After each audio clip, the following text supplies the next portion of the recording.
ብቻ ግን ተጣልተው እንዳይሆን አምላኬ ሆይ። ሲጀምር ለምን እንደምንጠብቃቸው? መኪና እኮ መጥቷል። ልጅ ጨርሳለች። ይዘናት እንሂድ። እነሱ ምን ይሰራሉ? ገነት እባክሽን ትንሽ ተጠብቃቸው እንጂ። ለምን ሲባል? በልጅ ጉዳይ እነሱ ምን ይመለከታቸዋል? ተይ እንጂ ገነት፣ ንዴትሽን በልክ አድርጊው። ሳሚ እኮ ነው ልጅሽን ያዳናት። እሱ እኮ ባይኖር ይሄን ይሞታ ነበር። ምናልባትም እኮ እሱ ባይኖር ኖሮ ላትጎዳ ትችል ነበር። አልገባኝም። ሳሚ ነው ብሌንን የመረዛት እያልከኝ ነው? አዎ፣ እኔ ደግሞ እሱን ነው የምጠረጥረው። ምክንያቱም ከሁላችን በፊት ቀድሞ ብሌን ክፍል የተገኘው እሱ ነው። እሱ ለብሌን እያስመሰለ ነበር። ብሌን እኮ ከኔም ካንቺ በላይ ሊወዳት አይችልም። እሱ ያደረገው ነገር ያለ በሙሉ ለማስመሰል ነው። ይሄ እኮ እሱ እንዳይጠረጠር የዘየደው ዘዴ እኮ ነው። በዛ ላይ ደግሞ ከሁላችን በፊት ስለ ሁሉም ነገር ቀድሞ አውቆ ነበር። ብሌን እኮ በከሰል ጭስ እንዳልታፈነች ሆስፒታል ሳንሄድ በፊት እኮ ነው ያወቀው። አዎ ብሎ ነበረ። ታዲያ ራሱ ካላደረገው በስተቀር በምን ታምር ያውቃል? ደግሞ የባይሉ ሰው መሆኑን አትርሺ። ይህንን የማስመሰል ድራማውን ወደዛ ጠ እየቀለደ ነው። እሱ ዝም ብሎ እኛና ብሌንን ለማታለል ያደረገው ነገር ነው። ግን ደግሞ ለምን እንደዚህ ያደርጋል? ብሌንን እኮ በጣም ይወዳታል። ህይወቱን ሁሉ እኮ ሊሰጣት ነበር። ለእሷ ሲል እኮ ተወግቷል። እሱ እኮ የብሌንን ልብ ለመስረቅ ያደረገው ነገር እኮ ነው። ሌላም ነገር ልንገርሽ፣ የዛለት ማታ እኮ ለብሌን ይቅርታ ጠይቂያት፣ እሷም ተቀብለኝ ቀለበት አሰሬላት ነበር። እሱ ደግሞ በር ላይ ቆሞ ያየን ነበር። ከዛም ለብቻው ተደብቆ እያለቀሰ ነበር። ከብሌን ክፍል ከወጣ በኋላ ከውጭ ላይ አግኝቸው ከአንተም ከብሌንም ህይወት ወጥቼላችኋለሁ ብሎኝ ሄዶ ነበር። እስከ በር እኮ እስከሚወጣ ድረስ በአይኔ ሸኝቼው ነበር። ታዲያ ከዛ በኋላ ብሌን እንደማያገኝ ሲያቅ ተስፋ ቆርጦ ሆን ብሎ ሊገላት ወስኖ ቢሆንስ? መቼም ብሌን አደጋ ላይ እንደምትወርቅ መልአክ ነገሯት አትይኝም። ሳሚ ነው ብሌንን የመረዛት። ይህንን መቀበል በጣም ይከብደኛል። አየሻ ምን ያህል ጭንቅላትሽ ላይ እንዳሴረ። ያንን ምስኪን ልጅ እኮ 10 የሚጠቁምበት ከሱ ላይ እኮ ትኩረታችን እንድናነሳለት ነው። ቆይ እሱ ፖሊስ አይደለ ወይም ቆሞ አላየ? ታዲያ እንዴት እርግጠኛ ሆኖ ይናገራል? የምትናገረው ነገር እንዳለ ስሜት ይሰጣል። ግን ደግሞ ሳሚ አድርጎታል ብዬ መቀበል በጣም ይከብደኛል። ግን ደግሞ አንተ ያልከውም ነገር ወደሱ ይጠቁማል። ታዲያ የልጅ እንግዲህ ካልጠበቀን የምትይው በጣም ትገርማለች ሰላም። ለነገሩ ይሄ ሁሉ ነገር የሆነው በዛ በወንድምሽ ምክንያት ነው። ብለሽ ገዳይ ቤትሽ አስቀምጠሽ ነው ልጅ ለዚህ ያበቃሻት። ናቴቴ ሰላም ምንም አላጠፋችም። ዝም ብላ አንተ አትመጥመጥ። አሁን ምን ስትል ነበር? ተሰማሽ አንቺ ሴት። ሰላም ውዴ ቻናል ቤተሰቦቼ አስቱ ነኝ። ዛሬ ደግሞ በሌላ ቪዲዮ መጥተናል። ተወዳጅ ያደራ ድራማ ዛሬ ምን ተፈጠረ የሚለውን አብረን እናያለን። እስከ ቪዲዮ ዛም ድረስ ከኔ ጋር አብራችሁን ቆዩ። ብሌን ምን ሆነች የሚለውን አብረን እናያለን። ብሌን እንግዲህ ጆን እንደምንም ብሎ እሷን ለማትረፍ ችሏል። ዶክተሩ መርፌ ካስደኛች በኋላ እንግዲህ ብሌንን አትፍሪኝ ቆንጆ እያለች እያባበለቻት ልትመርዛት ነበር። ነገር ግን ጆን ኬት መጣ ሲባል እየሮጠ መጥቶ ብሌንን ህይወቷን አተረፈው ማለት ነው። ባይሉና ቃል ግን በጣም ደስተኛ ነበሩ። ምክንያቱም ያቺ ድንቢጥ ከሆነ በኋላ ህይወታችን ውስጥ አትኖሩም በማለት እጅግ በጣም ደስ ብሎት ነበር። ቃል ግን ብሌን አምና ካልተቀበረች በስተቀር በጭራሽ አላምንም ስትል ትነግረዋለች። አይ በጭራሽ አይሆንም፣ እቺ በጣም እርግጠኛ ነች ትጨርሳታለች በማለቱም ትነግረዋለች። እና ለማንኛውም በጣም ደስ ይላል ብለው እጅግ በጣም ደስተኞች ነበሩ። እና ቺዝ ምንም እየተዋወዱ መጠጣት ይጀምራሉ። እና ካሁን በኋላ ምንም ነገር አይፈጠርም። ያቺ ድንቢጥ ብሌን ከሞተችው ሁሉ ነገር እንደሚቀል ደስተኛ የሆኑና መጠጣት ይጀምራሉ። ነገር ግን ስራ የተፈጸመ መስሎት ነበር። ባይሉ ብሌንን ማስገደል ነበር የሱ ዓላማ። ነገር ግን አልተሳካላትም። ቃሉን በጣም ደስ ብሏት እየሳቀች ነበር። ምክንያቱም ስትፈልግ የነበረው ይህን ፈገግታና ይህንን ደስታ ነበር። እና ተቀየረች ብለን ተስፋ አድርገን ነበር። ነገር ግን አሁንም ወደ ነበረችበት ተመለሰች። ቃል የተቀየረች መስሎን ደስተኞች ነበር።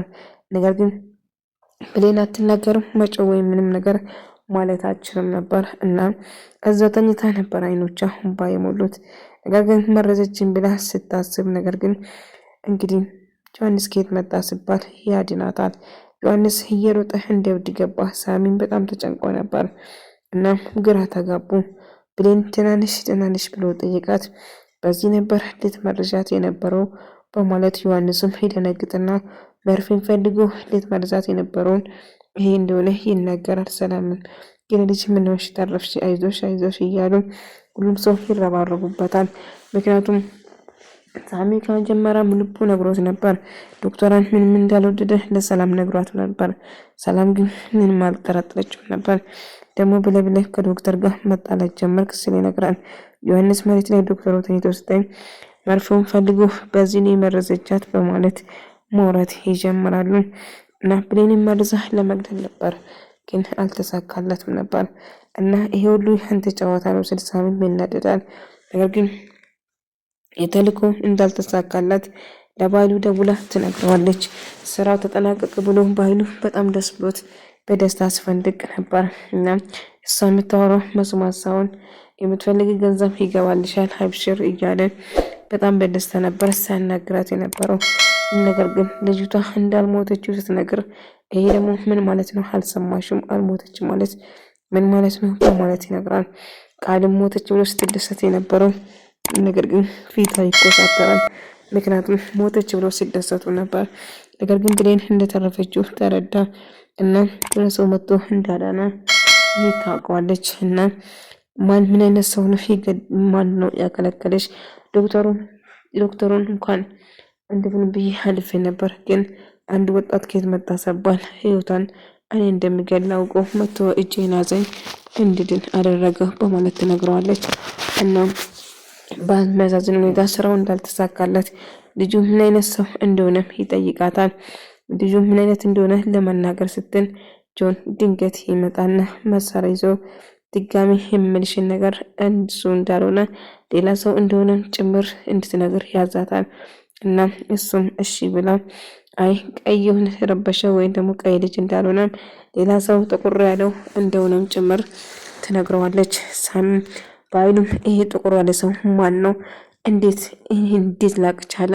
ጆን ካልሆነ ታዲያ ማን ይሆናል? በማለት ይበሳጭና ይናደዳል። ብሌን እሷን ያሰበው ስላልተሳካለት እጅግ በጣም ይበሳጭና ይናደዳል። ጥሩ እና ቆንጂና ደፋር እንደሆነ ራሳቸው ማውራት ይጀምራሉ።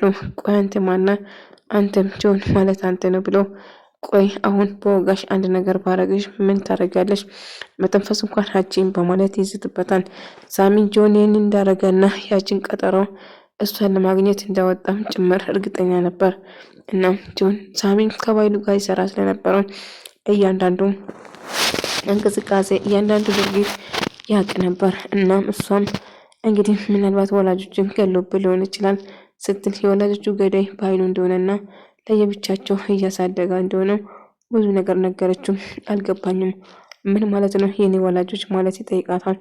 ታዲያ ጆን ካልሆነ ማን ይሆናል በማለት ባይሉም ጥርጣሬ ውስጥ ገባና እርግጠኛ ነኝ አንቺ ትሆኛለሽ አንቺ ድንብት ብሎ ቃል ላይ ዞር ብሎ ቃልን ይወቅሳታል። ቃል ይህንን ህዝብ ደንፋቃለሁ መቼም እኔ አይደለም የተጠራጠርኩ ባይሉ አይደለም ስትል ትነግረዋለች። ታዲያ አንቺ እኮ ስንት ጊዜ ነው ካልሽልኝ? ስንት ጊዜ ነው አሳልፈሽ የሰጠሽኝ? እንዴት አምንሻለሁ? በማለት ይጮህበታል። ነገር ግን እሷ ምንም እንዳላደረገችና እዚህ እኮ ከአንተ ጋር ነኝ በማለትም ትነግራለች። አንቺን በጭራሽ አላምንሽም፣ እዚህ ድፍጥጥ አድርጌ እገልሻለሁ በማለትም ይዝትበታል። ባይሉ አብዳሃል እንዴ? እኔ ምንም ያደረኩት ነገር እንደሌለው ደጋግማ ትነግረዋለች። አይ አንቺ እውነቱን ብትነግረኝ ይሻልሻል፣ ሲታርቅ እዚህ ልገልሽ፣ አንቺን እኮ በጭራሽ አላምንሽም፣ አንቺ ውሸታም ነሽ ሲል ይጮህበታል። አይ አንተ እንደምታስበው አይደለም እባክህ ብሎ ትለምነዋለች። እሱ ግን በጭራሽ ሊሰማ ፈቃደኛ አልነበረም። እና አንድ ነገር ለማድረግ ተወስናለች። እኔ መቼም በሆነ አንተን አላምንም እና መረጃዎቹ መቼ ታመጫለች በማለቱም ይዝትበታል። እሱም ግን መቼም እንደምታመጣውና የገኒ ጓሩሩ እውነቱ እንደነገር ትፈልጋለህ እንዲህ በማለቱም ትጨዋለች። እና እንግዲህ ሁሉ ነገር ማውራት ይጀምራል። እና ቆንጆ እንደሆነና ደፋር እንደሆነም ጭምር እናም ስልክ ቁጥሩን ትጽፍና ትሰጠዋለች። ለማንኛውም በሰፊ እናወራለን። እኔም ልክ እንዳንተ ነበርኩ፣ ምክንያቱም ባይሉ ልክ እንዳባቴ ነበር የማየው እና ብዙ ነገር እንዳደረገውና አንዳንድ ነገሮችን እንድጠራጠር እንዳደረጋቱም ጭምር ትነግረዋለች። ነገር ግን ጋሼ በጭራሽ እኔ ሊክደኝ አይችልም በማለት ያምናል። አሁን ዶክመንቱም መቼ ነው የምታመጭ ብሎ ቃልን ያስጨንቃታል። እናም እሷን በቀላሉ እንደማሰጥና የምትፈልገው ነገር ካላደረጋላት ሰላም ቤት መመለስና የምትፈልገውን ነገር ካላደረገች መቼም እንደማታሰጠው እና መቼም አሳልፈ ዶክመንቱ እንደማሰጠውም ትነግረዋለች። እና እልቁንስ የምትፈልጊ ነገር አድርግልሻለሁ፣ አሁን ወደ ሰላም ቤት እንድትመለሽ ያደርጋለሁ። ስለዚህ የምልሽን ነገር በሙሉ አድርጊ በማለት ትነግረዋለች። አለዛ ግን እኔም በጭራሽ አታውቅኝም ማለት ነው። እናም ይህን ነገር የተማርኩት ካንተ ነው፣ መቼም ቢሆን አላምንም ስትል ትነግረዋለች። እናም እሱም በንዴት እዛ መልስሻለሁ፣ ግን እዛ ነው የምቀብርሽ እያለ እያሳት ነበር። ጆንም እንዴት እንደዚህ ሊያደርግ ይችላል? ጋሼ ይህን ሊያደርግ አይችልም በማለት ይበሳጫል።